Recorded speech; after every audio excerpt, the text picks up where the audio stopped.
Bizim bu İslam dininden bəzən sui-istifadə etmək istəyənlər də var.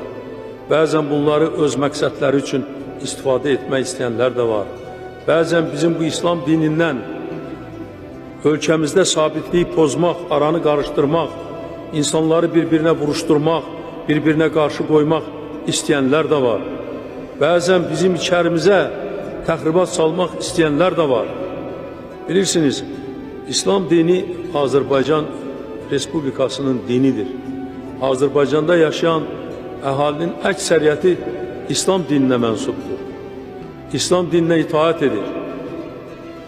Ancaq bu din birdir. Onu parçalamaq olmaz. Və dindən ayrı-ayrı adamlar istədiyi kimi istifadə etməyə çalışmamalıdırlar. Və dindən bizim ölkə üçün hardansa kənardan kiminsə təsir etməsinə yol vermək olmaz.